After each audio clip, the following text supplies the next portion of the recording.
Welcome back. I hope कि आपने पिछले क्लास को इन्जॉय किया होगा और जितने भी कंक्लूड करने के लिए मैंने बताया था वो सारा चीज़ कंक्लूड कर लिया होगा। ठीक है, सिंपल यूनिट्स के बारे में हमने पढ़ा था और उसमें फंडामेंटल यूनिट्स था और बेस यूनिट्स था और जित फंडामेंटल या बेस यूनिट एक ही है और एक था डिराइव्ड यूनिट। ठीक है, कि जितने भी फिजिकल क्वांटिटी है उसको 7 जो बेस क्वांटिटी है उसके टर्म्स में एक्सप्रेस किया जा सकता है, वो सारे डिराइव्ड फिजिकल क्वांटिटी थे। यूनिट अच्छा मेजरमेंट था जो कंपैरिजन था, और कंपैरिजन में एक नंबर और एक यूनिट लिखते हैं। ठीक है, एक नंबर और एक यूनिट यू के फॉर्मेट में कोई भी मेजरमेंट को लिखा जाता है। ठीक है, और ये यूनिट फंडामेंटल यूनिट्स के बारे में आपने देख लिया था। ठीक है, तो अब हम क्या करते हैं, यदि ये चीज़ देखा था तो थोड़ा कुछ दो क्वेश्चंस का जवाब दे लेते हैं अगला क्वेश्चन पढ़ने से पहले।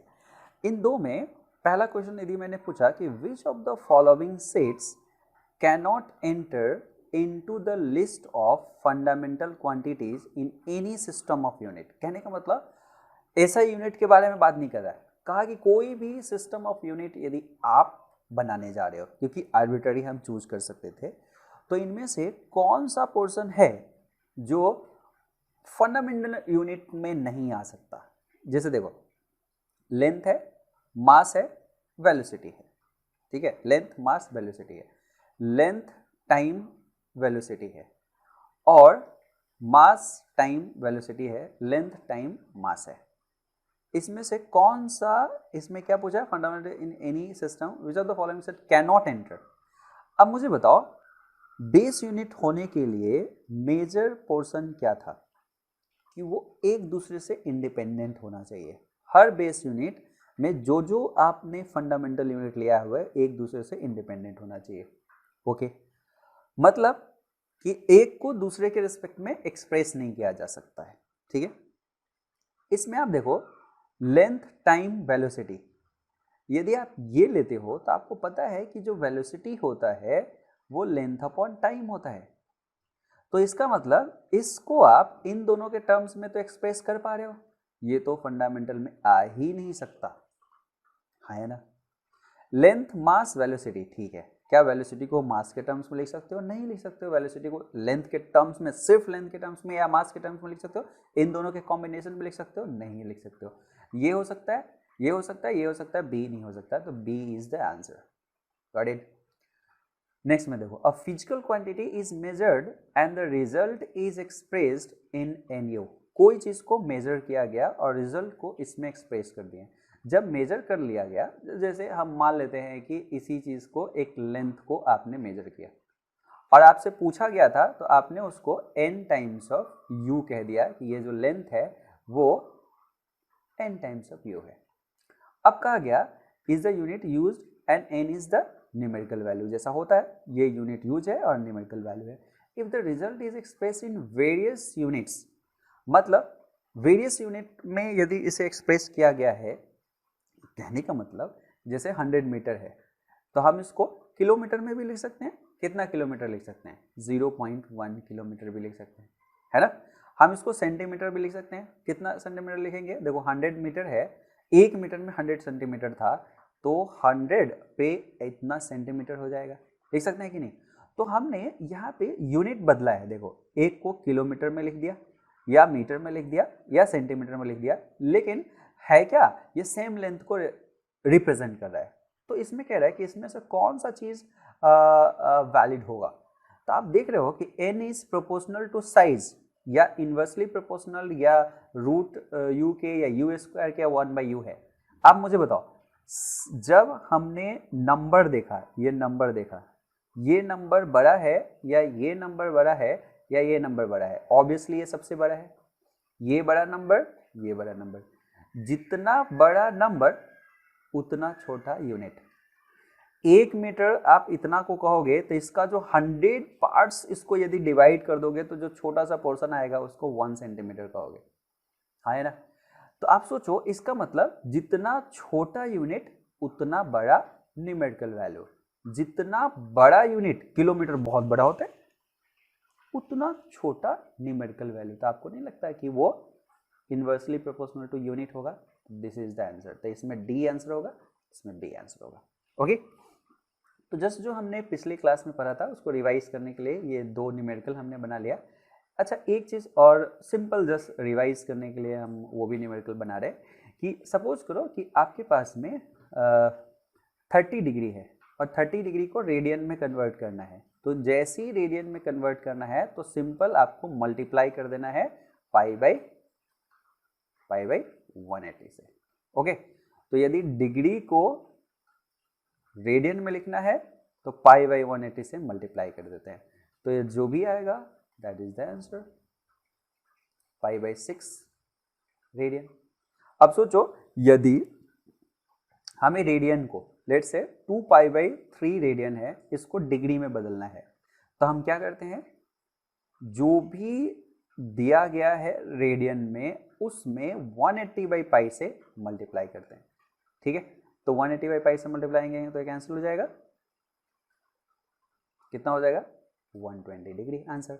तो सिंपल है कि यदि हम इसमें मल्टीप्लाई किए 180 बाई पाई से, तो रेडियन को डिग्री में बदलने के लिए क्या करना है, आपको 180 बाई पाई से मल्टीप्लाई करना है, और डिग्री को रेडियन में बदलने के लिए पाई बाई 180 से मल्टीप्लाई करना है। बस सिंपल ये ध्यान रखना, कोई एक ध्यान रखोगे तो दूसरा उसका उल्टा है वो ऐसे ही पता चल जाएगा। Got it. अब हम आज के सिलेबस में चलते हैं जो कि बहुत सिंपल है। लेंथ मेजरमेंट पे अपने आप को कंसंट्रेट करने वाले हैं। ठीक है, कि लेंथ का मेजरमेंट हम कैसे करेंगे। सबसे पहले लेंथ भी एक फिजिकल क्वांटिटी है, लेंथ भी एक फिजिकल क्वांटिटी है जिसका यूनिट कितना है, मीटर, ऐसा यूनिट, जिसका ऐसा यूनिट क्या है, मीटर है। इसको ध्यान में रखेंगे, क्लियर। और बाकी चीजें हम यहाँ पे देखते हैं। जैसे सपोज करो you are already familiar with some direct method for the measuring of length. एक चीज मैं यहाँ पे बताने से पहले कुछ आपके पास बताना चाह रहा हूं कि मेजरमेंट में दो चीज बहुत इंपॉर्टेंट होता है मेजरमेंट में। एक, क्या मेजर करने जा रहे हो और किससे मेजर करने जा रहे हो। देखो, यदि आपको लेंथ मेजर करना है तो कुछ ना कुछ रूलर, स्केल, वो जो इंच टेप होता है, उस तरह की चीज चाहिए। ठीक है, यदि आप टेम्परेचर मेजर करने जा रहे हो तो वो ऐसा चीज नहीं चाहिए, वो थर्मामीटर टाइप का चीज चाहिए। यदि आप करंट और वोल्टेज मेजर करने जा रहे हो तो वोल्ट मीटर, एमीटर चाहिए। तो क्या मेजर करने जा रहे हो और किससे मेजर करने जा रहे हो, वो इंपॉर्टेंट है। अब उसके अंदर भी एक चीज इंपॉर्टेंट है, जैसे लेंथ मेजर करना है तो ऐसा नहीं कि हर जगह पे आप स्केल लेके चल दिए। जैसे मैं कहूं कि अच्छा चलो अपना बाउंड्री का पेरीफेरी मेजर करो, तो शायद आपको स्केल लेके वो जो 30 सेंटीमीटर का जो स्केल रहता है आपके पास, जो बुक में लाइनिंग करने के लिए, वो लेके तो नहीं जाएंगे। आपको मीटर या किलोमीटर या 5 मीटर 10 मीटर का एक फीता चाहिए होगा, उससे मेजर करेंगे। ठीक है, यदि मैं कहूँ कि चलो यहाँ से मून का डिस्टेंस मेजर करो, तो आप क्या इंच टेप लेके चल लेंगे? नहीं। यदि मैं कहूँ कि आपके ये जो कॉपी है, इसका जो पेज है, इसका थिकनेस मेजर करना है, क्या आप रूलर लेके चल देंगे इसको मेजर करने, इसके थिकनेस को? नहीं मेजर होगा। तो होगा क्या कि क्या मेजर करना है उसमें भी, जैसे लेंथ मेजर करना है आपने स्पेसिफाई कर दिया, तो उसके अंदर में भी वो लेंथ का रेंज क्या है, ये भी बड़ा इंपॉर्टेंट रोल प्ले करेगा। आपको यदि इंडिया के जो बाउंड्रीज है उसको मेजर करना है तो आप इन स्टेप लेके नहीं जा सकते। आपको यहाँ से मून तक का जो डिस्टेंस मेजर करना है तो आप नहीं जा सकते अपने रूलर को या मीटर स्केल को लेके, क्योंकि वहाँ पे कुछ हो सकता है इनडायरेक्ट मेथड आपको अपनाना रहे। ठीक है, तो ये ध्यान में रखना चाहिए। ठीक है, कि रेंज के अनुसार से हो सकता है कि आपका इंस्ट्रूमेंट भी चेंज हो जाएगा। Got it. तो आप फैमिलियर है बहुत सारे लेंथ के मेजरमेंट से। जैसे एग्जाम्पल के लिए ये एक्सपेरिमेंट में आप पढ़ते हो कि मीटर स्केल जो होता है, मीटर स्केल का मतलब ये होता है कि जो भी ये स्केल है उसमें आपका 0 से लेके आपका क्या है कि वो 1 मीटर तक पूरा 100 मतलब 100 सेंटीमीटर तक रहेगा, तो 1 मीटर तक रहेगा। तो वो 10 टू द पावर -3 से 10 टू द पावर 2 मीटर तक ही मेजर कर सकता है। मतलब एक मीटर स्केल को लेके 10 टू द पावर -3 10⁻³ का मतलब क्या हो गया, 1 मीटर का 1000वां पार्ट, वो मेजर करके और आप जाते जाते जाते जाते 100 मीटर को मेजर कर सकते हो, लेकिन उससे बड़े को नहीं अक्सर मेजर करेंगे। वर्नियर कैलिपर जो है वो वैसे लेंथ को मेजर करने के लिए यूज करेंगे जहाँ पे 10⁻⁻4 मीटर को, मतलब लेंथ अब डिक्रीज कर रहा है, लोअर लेंथ की तरफ हम जा रहे हैं, 10⁻⁻4 मीटर उसको मेजर करने जा रहे हैं। स्क्रू गॉज जो होगा वो जो होगा, a screw gauge and a spherometer can be used to measure the length as less than 10⁻⁵ metre, उससे भी छोटा होगा तो 10⁻⁵ मीटर में जाएंगे। लेकिन इस मतलब 10⁻⁵ मीटर जो सबसे छोटा मिला से लेके 10⁻² मीटर जो सबसे बड़ा मिला, यहाँ के लिए आपने इंस्ट्रूमेंट डिसाइड कर लिए कि आप या तो मीटर स्केल लेके जाएंगे या वर्नियर कैलिपर लेके जाएंगे या स्क्रू गेज लेके जाएंगे या स्फेरोमीटर लेके जाएंगे, ये सब चीज़ आपने यहाँ तक तो कर लिया। लेकिन क्या यदि इससे बड़ा लेंथ हो तो आपके पास में 10 10 मीटर है, सन के रेंज में चले गए, मून सन और यूनिवर्स में जा रहे हैं, यदि इस लेंथ को मेजर करना है तो क्या आप इसके नीचे आ जाओ, जब एटम के साइज को मेजर किया जाता है तो ये 10⁻⁻15 के रेंज में आ जाता है, जो कि बहुत छोटा लेंथ है। इमेजिन करो कि 1 मीटर को आपने 1 पे 2 0 3 0 4 0 ऐसा नहीं देके 15 0 देके डिवाइड कर दिया, कितना छोटा होगा। इस चीज को मेजर करने जाते हैं तो आपको फिर से आपको कोई ना कोई इनडायरेक्ट मेथड अप्लाई करना पड़ेगा। Got it? तो यही बात होती है कि लेंथ मेजरमेंट का मतलब ऐसा नहीं होता कि हर जगह पे मीटर स्केल लेके हम चल दिए। Got it? तो हो सकता है कि हम इसके बियॉन्ड में जो to measure the length beyond this range we make use of some special indirect method, हमें कुछ स्पेशल इनडायरेक्ट मेथड को अपनाना पड़ता है। Got it? मेरे ख्याल से आपको ये समझ में आया होगा। तो अब हम देखेंगे कि बहुत छोटे लेंथ और बहुत बड़े लेंथ को किस तरह से मेजर किया जाता है। ठीक है, बहुत छोटे लेंथ और बहुत बड़े लेंथ को किस तरह से मेजर किया जाता है। तो पहला मेजरमेंट ऑफ लार्ज डिस्टेंसेस को हम देखते हैं। लार्ज डिस्टेंस का मतलब क्या हुआ, जैसे स्टार्स का जो डिस्टेंस है वो कैसे, इसमें क्वेश्चंस भी आते हैं, पैरेलैक्स मेथड होता है, उसको हम देखते हैं। ठीक है, उसको समझना। ठीक है, अभी अटेंशन यहाँ पे आ जाना चाहिए। Clear? Large distance such as distance of the planet or stars from the earth cannot be measured directly with the meter scale. An important method in such cases is the parallax method. Large distance को आप क्या कर सकते हो, जैसे दूसरे planet का distance, stars के डिस्टेंस, इन सब के डिस्टेंस को जो मेजर हम करते हैं वो डायरेक्टली मीटर स्केल से नहीं किया जा सकता। इसके लिए एक अलग इनडायरेक्ट मेथड है जिसे हम पैरेलैक्स मेथड कहेंगे। ऑब्वियसली अब हमारा अटेंशन आ जाएगा कि पैरेलैक्स मेथड क्या है और कैसे मेजर करेंगे। ठीक है, तो when you hold a pencil in front, अब इसके लिए एक छोटा सा बैकग्राउंड तैयार कर रहा है कि पैरेलैक्स मेथड के बारे में, ये आप क्या है, कहाँ से वर्ड आया है पैरेलैक्स, आप पहली बार आपने भी सुना होगा, तो इसलिए आपका अटेंशन थोड़ा सा यहाँ पे ज़्यादा होना चाहिए। ठीक है, तो कोई सोएगा नहीं, थोड़ा सा अटेंशन यहाँ पे देखा, लिखना बंद करके और आप इसको सुनोगे। ठीक है, जैसे इसने कहा when you hold a pencil in front of you against some specific point on the background, जैसे a wall, and look at the pencil first through your left eye, A, close the right eye, and then look at the pencil through your right eye, B, closing the left eye। आप इसे देखो, जैसे पीछे यदि दीवार है, आप इसको देखोगे, एक आई से देखोगे और दूसरे आई से देखोगे तो आप क्या दिखेगा, इन दोनों में शिफ्टिंग दिखेगा। ये एक जैसे यहाँ से देखेंगे तो थोड़ा उधर दिखेगा, जिससे देखेंगे तो थोड़ा इधर दिखेगा, आपको थोड़ा सा शिफ्ट पेन दिखेगा कि उसके पोजीशन में शिफ्टिंग हो गया है। हमने जो दो आई है चूंकि यहाँ पे सेपरेटेड है, तो इसको बंद करके देखेंगे तो एक तरफ और इसको बंद करके एक तरफ, थोड़ा शिफ्टिंग होगा। अभी करके देखो सब। ठीक है, आगे सुनने से पहले आप करके देखो। तो पेंसिल के पोजीशन में आपको एक चेंजिंग दिख रहा है। ठीक है, ठीक है, you would notice that the position of the pencil seems to change with respect to the point on the wall. Wall पे जो पॉइंट है उसके रिस्पेक्ट में वो शिफ्ट नजर आ रहा है। This is called parallax.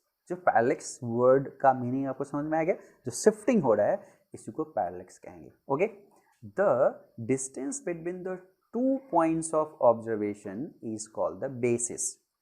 अब ऑब्जर्वेशन हम आई से कर रहे थे, तो इस आई और इस आई के बीच में जो डिस्टेंस है, दोनों के बीच में जो ये डिस्टेंस है, जैसे ये इतना डिस्टेंस इसमें है, तो ये जो दोनों के बीच में जो डिस्टेंस हुआ उसको हम क्या कहेंगे, बेसिस कहेंगे।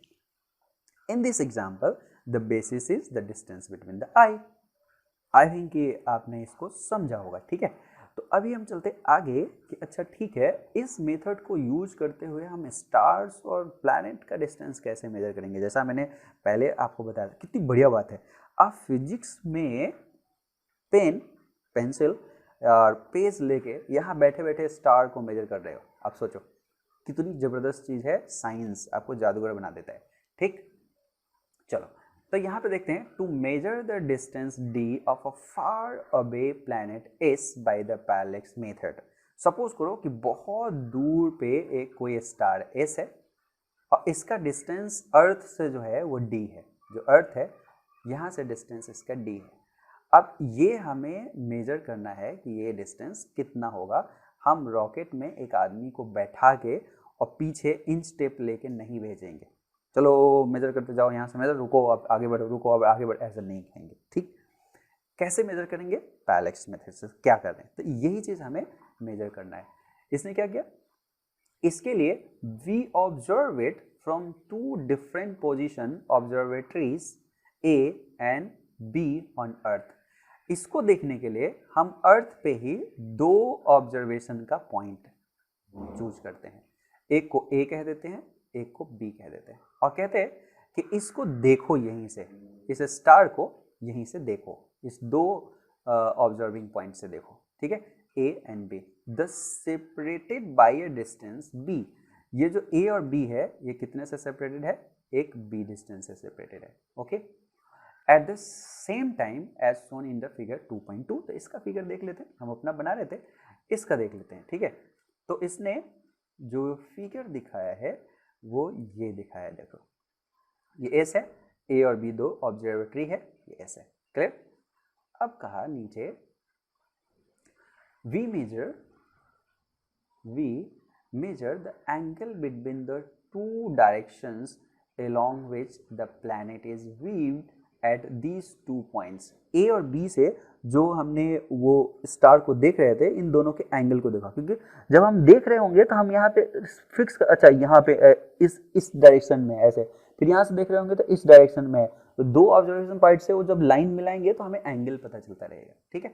तो वही चीज़ को उसने कहा कि हमने इन दोनों को जहाँ पे देख रहे थे उसका एंगल को मेजर कर लेंगे। The angle ASB in figure इतना represent the symbol theta is called the parallax angle और parallactic angle। देख लो फिगर को, जैसे यहाँ पे मैं बना देता हूँ फिर आगे बढ़ने से पहले। तो पैरेलैक्स एंगल आपको पता चल गया होगा कि क्या है, ये फिगर में देखिए, इसको हम पैरेलैक्स एंगल कह देंगे, ठीक है। तो ये क्या हो गया, ए से लेके एस पे गए, एस से लेके बी पे गए और ये थीटा हो गया, पैरेलैक्स एंगल हो गया। अब यहाँ पे देखते हैं as the planet is very far away. अब बताओ ये प्लैनेट बहुत दूर है या स्टार्स बहुत दूर है, तो क्या लगता है आपको, ये कैपिटल डी बहुत बड़ा होगा इस बी से। जैसे कैपिटल डी यदि 1,00,000 किलोमीटर है तो बी हो सकता है कि कुछ मीटर हो, कुछ 200 मीटर पे हम देख रहे हैं, 500 मीटर पे देख रहे हैं, ठीक है। तो यहाँ पे बी में यदि डी से डिवाइड कर दे, बी दो ऑब्जर्वेटरी के बीच का डिस्टेंस जो मीटर में है और वो किलोमीटर, वो भी लाखों, तो डिवाइड करेंगे तो लेस देन 1 आएगा, आएगा कि नहीं। And the therefore theta is very small, इसलिए थीटा भी बहुत स्मॉल रहेगा। Then we approximately take A B as an arc of length B of the circle with centre S and the distance D. इसको मैं इस figure से समझाता हूँ जो अभी इसने कहा। अभी इसने कहा कि चूंकि ये जो डिस्टेंस कैपिटल डी है, ये जो डी है ये बहुत बहुत बड़ा है बी से, तो ऑब्वियसली यदि मैं बी में डी से डिवाइड कर दूं तो ये बहुत बहुत छोटा हो जाएगा 1 से, पहला चीज हो गया। दूसरा, यदि ये बहुत छोटा है तो हम इस थीटा, इस ऐसे, इसको हम एक आर्क का पोर्शन मान सकते हैं। जैसे ये आर्क लेंथ, यहाँ से लेके आर्क का लेंथ और ये ब्लैक वाले इसका लेंथ, दोनों हम बात बराबर मान सकते हैं। Got it? ठीक है, तो इसका मतलब जो ए से लेके एस तक है, बी से लेके एस तक है, ये वाला पार्ट तो कैपिटल डी दे दिया। इसको हम उस आर्क का क्या मान सकते हैं? इस आर्क का क्या मान सकते हैं? रेडियस मान सकते हैं। तो इस डी को हम वही आर मान सकते हैं जो पिछले क्लास में मैंने बता दिया। अब जो ए बी है, ए बी मतलब यहाँ से लेके यहाँ तक का डिस्टेंस, उसको इस आर्क लेंथ को हम के बराबर मान सकते हैं, जो कि बी हमने माना है, उसको बी लिख सकते हैं। और अकॉर्डिंग टू आर्क इक्वेशन, ये जो आर्क जो होता है वो थीटा इंटू आर होता है। आर यहाँ पे क्या है? कैपिटल डी है, आई थीटा से आप देख लिए। तो यहाँ पे एक रिलेशन आ गया कि B equal to D times of theta. B आप अर्थ पे हो, ये मेजरमेंट आपको पता है। थीटा आपने मेजर कर लिया ऑब्जर्वेशन से, यहाँ से देख रहे थे, यहाँ से देख रहे थे, वो एंगल को मेजर कर लिया। ठीक है, अब दो चीज़ यदि आपके पास मेजर हो गया तो आपको नहीं लगता कि ये जो कैपिटल डी है इसको सिंपल बी बाई थीटा लिख देंगे तो हो जाएगा? ये बी बाई थीटा सिंपली हो गया। आपको यही तो निकालना था, मिल गया। अर्थ पे बैठे बैठे, अर्थ के दो ऑब्जर्वेटरी पॉइंट पे बैठे बैठे आपने इस डी को मेजर कर दिया, सिंपल। ठीक है, वाह कितनी अच्छी बात है। स्टार्स का डिस्टेंस आप यहाँ पे बैठ के मेजर करना शुरू कर दिए। इसी को कहते हैं इनडायरेक्ट मेथड। यहाँ पे आप इंच टेप और मीटर स्केल लेके नहीं गए थे उस प्लैनेट को मेजर करने या उस स्टार के डिस्टेंस को मेजर करने गए। ठीक है, अब एक और चीज़, हैविंग डिटरमाइन डी को डिटरमाइन किया, we can employ a similar method to determine the size और angular diameter of the planet. जैसे ये प्लैनेट का क्या साइज रहेगा वो बताने का काम भी हम कर सकते हैं। जैसे आपको कहा जाता होगा कि ये मून का डायमीटर इतना है या सन का डायमीटर इतना है, वो भी जाके मेजर नहीं किए हैं, उसको भी मेजर हम इसी फॉर्मेट में कर सकते हैं। ठीक है, ऐसी कुछ अप्लाई करके कर सकते हैं। जैसे इसने कहा if D is the diameter of the planet, जैसे एक प्लैनेट है, इस प्लैनेट का डायमीटर जो है वो स्मॉल डी है। ठीक है, d is the diameter of the planet and alpha the angular size of the planet। इसको क्या क्या? Angle subtended bye d at the earth। यहाँ पे अर्थ है और इस अर्थ पे जो एंगल सबटेंड किया है, इस अर्थ पे जो एंगल सबटेंड किया है उसने, ये चीज अल्फा दे दिया गया, ये अर्थ है। ठीक है, और ये डायमीटर d है। तो और हमें ये डिस्टेंस ऑलरेडी पता है कि जो डिस्टेंस है वो कैपिटल डी है, ये ऑलरेडी आपको पता है कि डिस्टेंस कैपिटल डी है। तो आपको नहीं लगता कि ये जो अल्फा होगा वो डी बाई डी के बराबर होगा, है ना? अल्फा जो होगा, ये अल्फा यहाँ पे वो डी बाई डी के बराबर होगा कि नहीं? या ये जो डी जो होगा वो अल्फा डी के बराबर होगा, स्मॉल डी अल्फा डी के बराबर होगा। ठीक है, सेम चीज़ हम लगा रहे हैं, तो यहाँ पे ये रिलेशन आ गया। ठीक, तो यहाँ पे क्या चीज़ अननोन है? ये डी। हम अल्फा यहाँ पे बना लिए, डी डिस्टेंस पहले से मालूम है, हैविंग नोन का मतलब यही होता है, और स्मॉल डी हमें पता चल गया तो उसका डायमीटर भी पता चल जाएगा, साइज भी पता चल जाएगा। यहाँ पे अर्थ के एक पॉइंट से हमने देखा। Got it? तो सेम प्रोसीजर को फॉलो करते हुए हम उस अर्थ या प्लैनेट, मतलब जो डिफरेंट प्लैनेट है, उसका डायमीटर भी निकाल चुके हैं। ठीक है, तो वही चीज़ उसने कहा कि यहाँ पे the angle alpha can be measured from the same location on the earth. It is the angle between the two direction when two diametrically opposite point of the planet are viewed through the telescope. ये telescope से देख के हम ऐसा करते हैं क्योंकि telescope से वो चीज़ें बड़ा दिख जाता है, तो 2 पॉइंट प्लैनेट का देख सकते हैं हम। ठीक है, आप यूट्यूब पे सर्च करोगे तो आपको बहुत सारी चीज़ मिल जाएगा। ठीक है, यहाँ पे डी इज पहले से नोन था, the diameter small D of the planet can be determine using 2.2। Got it?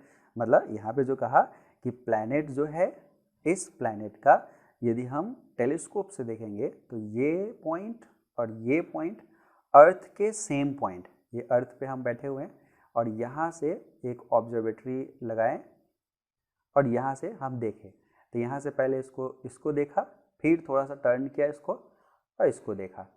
यहाँ पे हमें ये अल्फ़ा पता चल गया क्योंकि हमने इसको इस एंगल से इस एंगल पे मूव किया है, ठीक है, अपने टेलीस्कोप को। ये स्मॉल डी हमें पता है, ये कैपिटल डी हमने पहले मेथड से पता कर रखा है। तो यहाँ से रिलेशन सिंपली आ गया कि जो small D by capital D होगा वही अल्फा होगा। हमें स्मॉल डी चाहिए था तो हमें पता चल जाएगा, ठीक है, small D alpha times of capital D. Clear हो गया? अभी न्यूमेरिकल देख लेते, अब आसान हो गया। देखो, यदि आप थ्योरी को अच्छे से समझ जाते हो तो न्यूमेरिकल कुछ भी नहीं है, क्योंकि न्यूमेरिकल आप वहीं पे अटेम्प्ट नहीं कर पाओगे जहाँ पे थ्योरेटिकली आप वीक हो। तो ये बहुत इंपॉर्टेंट है कि जो चीज़ मैं बोल रहा हूँ यदि आपको एक एक चीज़ समझ में आ रहा है, और ना आने का कोई मतलब ही नहीं बनता, क्योंकि मैंने एकाएक तो उस टॉपिक को उठा के नहीं लाया ना, सबका बेस बना के हमने आपको बताया, ठीक है। तो क्वेश्चन ना बनने का मतलब ही नहीं रहता, ठीक है। हाँ, कुछ प्री रिक्विजिट होता है, जैसे अब L = R थीटा जो हमने बताया कि आर्क लेंथ इतना आपको जानकारी की जरूरत था तो मैंने बता दिया पिछले क्लास में, ठीक है। अब एग्जांपल 2.1 पे आते हैं। इसने कहा calculate the angle of 1 degree और 1 मिनट ऑफ आर्क, और 1 डबल डैश जैसे लिखा, डबल प्राइम लिखेगा तो second of arc in radian, और यूज 360 डिग्री बराबर 2 पाई, 1 डिग्री बराबर 60 मिनट एंड 1 मिनट बराबर 60 सेकेंड। ये थोड़ा सा मैं इसको एक्सप्लेन करने से पहले आपको थोड़ा अलग पॉइंट पे ले जाता हूँ, ठीक है। ये क्या है क्वेश्चन बनाने से पहले और आपको क्या जानना चाहिए, उसके लिए मैं थोड़ा सा चीज़ आपको यहाँ पे समझा देता हूँ, ठीक। इसको समझना, जैसे सपोज करो कि आपके पास में एक सर्कुलर शेप है, ठीक है, और सर्कुलर शेप से ही ये समझ पाएंगे आप, और इसको अभी से ध्यान में रखेंगे तो वो क्वेश्चन आपको समझ में आना शुरू हो जाएगा। जैसे देखिए, यदि ये सेंटर है और यहाँ पे मैंने एक बस थोड़ा सा इधर 1 डिग्री एंगल का, ये जो एंगल यहाँ पे बना है थीटा = 1 डिग्री ऐसे एंगल बनाया, तो ऐसे ऐसे कितने एंगल बनेंगे, ऐसे ऐसे इसमें कितने एंगल बनेंगे, पूरा के पूरा 360 ऐसे डिवीजन करना पड़ेगा छोटा छोटा। अब यहाँ पे 1 डिग्री है तो इसका मतलब पूरे सर्किल को आपने 360 टाइम्स डिवाइड किया है, तो आपको एक छोटा सा ये जो एंगल मिला वो 1 डिग्री का मिल गया।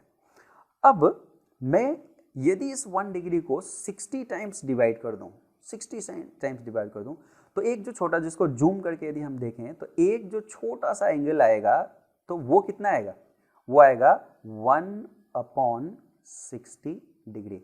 मतलब इस छोटे से पोर्शन को हमने 60 टाइम्स डिवाइड कर दिया। आपके मन में क्वेश्चन आ रहा होगा कि ऐसा क्यों कर रहे हैं हम, इतना छोटा यूनिट की जरूरत क्यों है।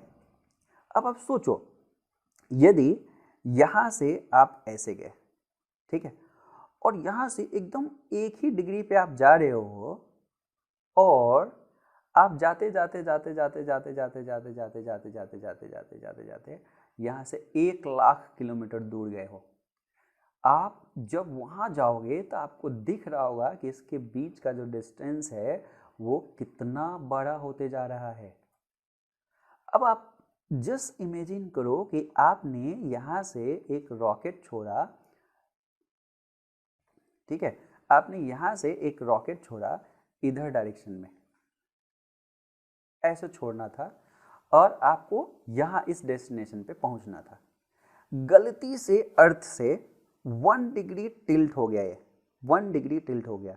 आपको लगेगा अरे कोई दिक्कत नहीं है, 1 डिग्री कितना छोटा सा तो होता है, ये पूरे पार्ट को पहले 360 डिवाइड ऐसे करते करते करते करते करते करते 360 ऐसे लाइंस बनाए हैं, उसके बाद छोटा सा है 1 डिग्री। लेकिन जब आप डेस्टिनेशन पे पहुंचोगे तो बहुत दूर चले जाओगे। पहुंचना था मून पे, पहुंच गए सैटर्न के मून पे, अर्थ के मून से वहाँ पे पहुंच जाओगे। Got it? छोटा सा एंगल भी अच्छा खासा डिफरेंस क्रिएट कर सकता है यदि इंटर स्पेस की बात हम करें, मतलब बहुत दूर जाना, मून और प्लानिटरी डिस्टेंस की बात करें तब, ठीक है। तो इसीलिए ये 1 डिग्री को डिवाइड कर दिया 60 टाइम्स में, और इसको कह दिया कि इसको कह दो 1 मिनट। Got it? लेकिन उससे भी एक्यूरेसी में फर्क आ सकता था। तो इसीलिए अब तो देखो, इस रेड पार्ट को आपने ग्रीन से कितने टाइम्स में डिवाइड किया था, 60 टाइम्स में, कितना छोटा आया। अब जो ये छोटा आया इसको अगेन 60 टाइम्स डिवाइड कर दो।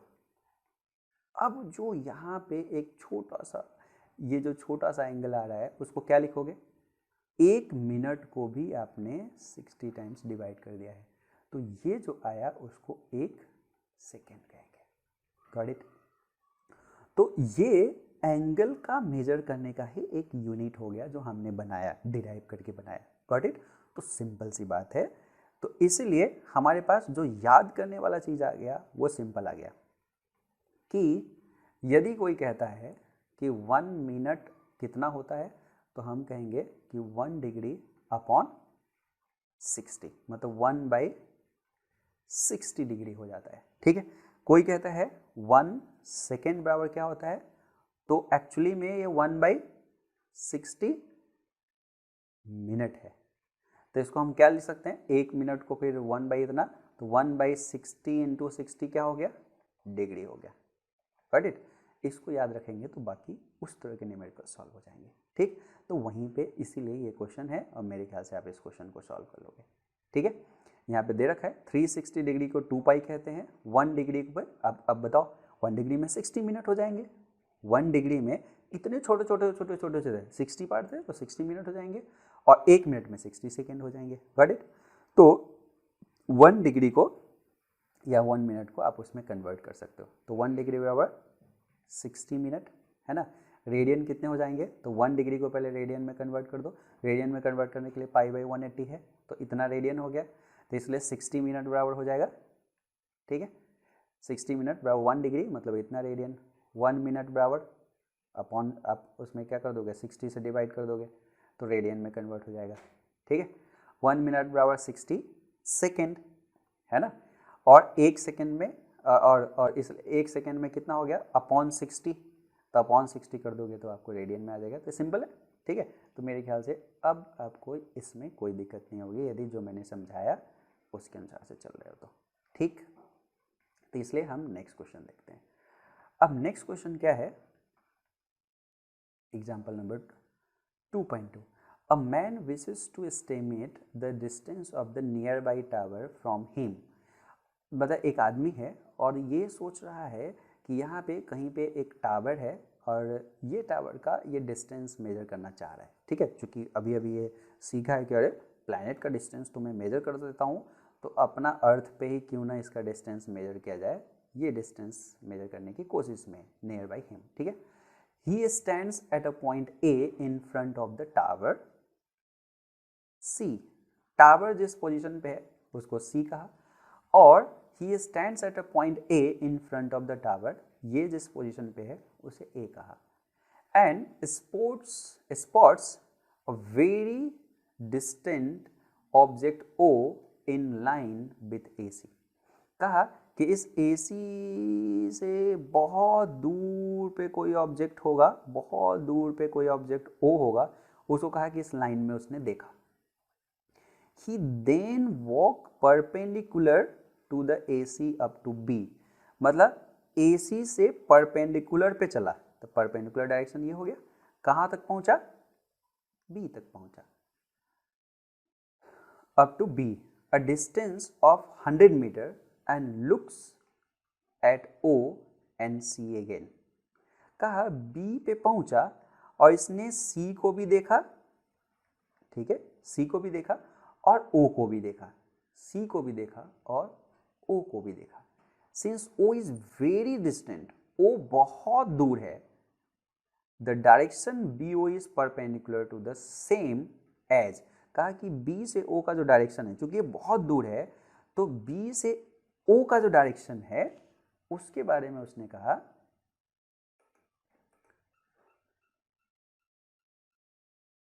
AO उसने कहा, but he finds the line of sight C shifted from the original line of sight by angle theta। ठीक है।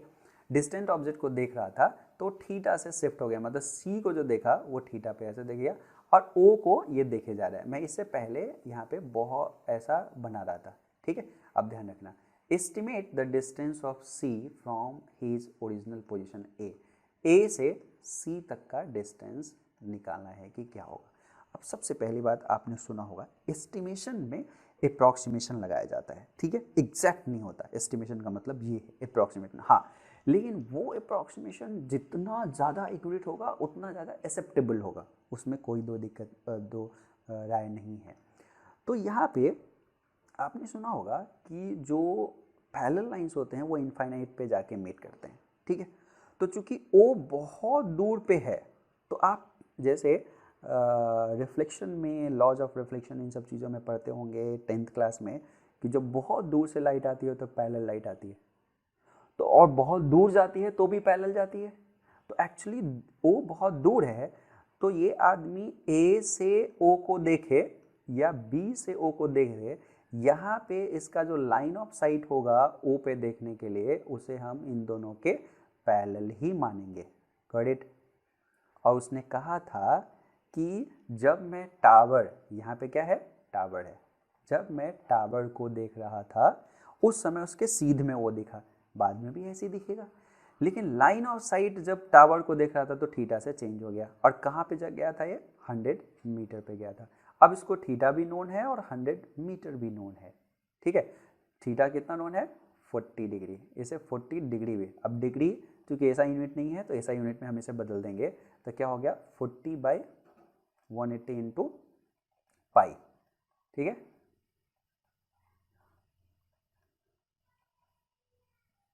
ठीक है, तो ये कितना हो जाएगा 2π/9। 2π/9 एक तरह से रेडियन में आपका ये एंगल आ गया और ये 100 मीटर आपको मालूम है, ठीक है। और ये डिस्टेंस पूछा जा रहा है, आप बता सकते हो मेरे ख्याल से।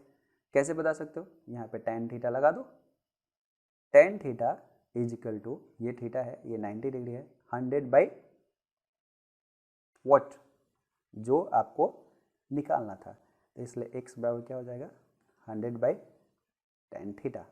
अब 100/tan क्या कर दोगे यहाँ पे 2π/9, तो tan 40 डिग्री जो कि है, और tan 40 डिग्री 0 पॉइंट इतना हो, कैलकुलेटर से आपको निकालना पड़ेगा, तो ये निकालोगे तो 119 मीटर हो जाएगा। देखो इनडायरेक्टली टावर का डिस्टेंस मैंने निकाल दिया है ये ना, तो डिस्टेंस आपको मेजरमेंट पता चल गया, ठीक है। तो वेरी फार डिस्टेंस कैसे मेजर किया वो अभी आप सीख गए, ठीक है। तो आपको अभी दिख रहा होगा कि अच्छा बहुत नज़दीक यदि बहुत छोटा डिस्टेंस हो तो उसे कैसे मेजर करें, क्योंकि उसके लिए भी हमें इनडायरेक्ट मेथड अपनाना पड़ेगा, डायरेक्ट मेजर नहीं कर सकते। चलो पहले इस एग्जांपल को भी हम देख लेते हैं, 2.3 और 2.4 है, इसी एग्जांपल को हम देख लेते हैं, तो वेरी स्मॉल को हम अगले क्लास में देखेंगे, ठीक। तो इस एग्जाम्पल को भी हम देख लेते हैं। 2.3 में है the moon is observe from the two diametrically opposite point A and B on the earth. Moon है, ठीक है, और the moon is observe from the two diametrically opposite point A and B on earth. Earth के A और B से देखा गया। The angle theta subtended at the moon by the two direction of observation is this. मतलब earth तो हमारे पास में यहाँ पे बहुत बड़ा है, इसका दो डायमेट्रिकली अपोजिट पॉइंट ये हो गया, इस पे से ऑब्जर्व किया था, और ये एंगल दे रखा है 1 डिग्री एंड 54 मिनट। तो इसको डिग्री में कन्वर्ट करना है तो आप क्या कर लोगे 1 डिग्री और उसमें 54 मिनट को ऐसा चाहो तो आप ऐसा भी कह सकते हो कि यदि कि 1 डिग्री में कितने मिनट होते हैं 60, तो 1 डिग्री बराबर 60 मिनट, ठीक है, और 54 मिनट और उसमें जोड़ देना है ना। टोटल 1 डिग्री 54 मिनट में इसमें इसका मतलब 60 मिनट प्लस 54 डिग्री और हो जाएगा, तो पूरा 114 मिनट हो जाएगा। 114 मिनट हो जाएगा तो उसमें 60 से मल्टीप्लाई करेंगे तो उतना सेकेंड हो जाएगा, और हम इतना से मल्टीप्लाई कर देंगे तो उतना रेडियन हो जाएगा। अभी अभी हमने देखा था कि 1 सेकेंड में हमारे पास इतने रेडियन होते हैं, तो ये रेडियन में आ गया। तो रेडियन में निकालना जरूरी है क्योंकि हम यहाँ पे कंप्यूटेशन कर रहे हैं, तो ऐसा यूनिट में होना चाहिए, ठीक है। ये हो गया। अब आपको पता है कि ये डायमेट्रिकली अपोजिट पॉइंट्स है, इसको हम बी कह सकते हैं, ठीक है। ये एंगल आपको पता है, इसके डिस्टेंस को हम कैपिटल डी मान लें, तो अब क्या हो गया फिर से वही relation D equal to B by theta, तो डी का पहले पता चल गया, सिंपल है। तो आप थ्योरी यदि समझ पाए हो तो ये न्यूमेरिकल आसान है, थ्योरी नहीं समझ पाए हो तो वीडियो को फिर से वापस ले जाओ और फिर से देख लो, ये तो आपके पास बहुत बढ़िया टूल है कि नहीं। क्लास में रहते तो क्या होता, एक बार पढ़ाया, समझ में आए या ना आए, कॉपी में जो लिखा वो लिखा, यहाँ पे हर एक चीज़ रिकॉर्डेड है, ठीक है, तो गलत तो मैं बोलूँगा नहीं। और ये सबसे बढ़िया चीज़ ऑनलाइन का एडवांटेज होता है कि एक एक चीज़ रिकॉर्डेड होता है, ठीक है, तो कोई डिनाई भी नहीं कर सकता मैंने तो ऐसा नहीं बताया। पहले जो टुच्चे टुच्चे टीचर हुआ करते थे वो ऐसे करते थे, कुछ भी बता दिया और फिर कहते थे मैंने तो ऐसा नहीं बताया। अब वो सब नहीं चलेगा, सब चीज़ रिकॉर्डेड रहेगा, है ना। चलिए, तो आप ये भी करें कि बहुत सावधानी से लेक्चर को चूज करें और खासकर पेमेंट बहुत सावधानी से करें, ठीक है। देखिए नेक्स्ट में है the sun's angular diameter is measure to be this, मतलब 190/20 second. The distance d of the sun from the earth is this metre, what is the diameter of the sun. देखो सन है, इसका diameter हमें पता करना है, let's say इसको small d कह दिए, हमें पता नहीं है। अर्थ से हमने एक पॉइंट अर्थ पे बैठे हुए यहाँ पे बैठ के और टेलीस्कोप लेके और हम इसको देख रहे हैं। जब इस पॉइंट को यहाँ पे देखा और जब इस पॉइंट को यहाँ पे देखा तो इसके बीच में एंगुलर डिस्टेंस हमें पता चल गया और ये है 90/20 सेकेंड। छोटा सा एंगल एकदम ऐसे किए हमें दिख गया, छोटा सा एंगल 90/20 सेकेंड है। आपको पता है कि इसको कन्वर्ट करना है किस में, रेडियन में है, और पहले यूनिट आप देख चुके हो, ठीक। अब कह रहा है कि the distance d of the sun मालूम है, मतलब कैपिटल D जो यहाँ से लेके यहाँ तक का है ये मालूम है 1.496 इंटू 10⁻11 मीटर, और ये फाइंड आउट करना है, simple. d by capital D बराबर दिस एंगल अल्फा, तो d बराबर capital D into alpha. Capital D आपको मालूम है, अल्फा मालूम है, बस ध्यान ये रखना है कि this perimeter must be in SI unit, मतलब d मीटर में ओके है जी, अल्फा सेकेंड में है, this should be in radian, that's all. तो रेडियन में एक बार निकाल दिया तो चीज़ें सॉल्व हो गई। कितना आसान है, हाँ या ना,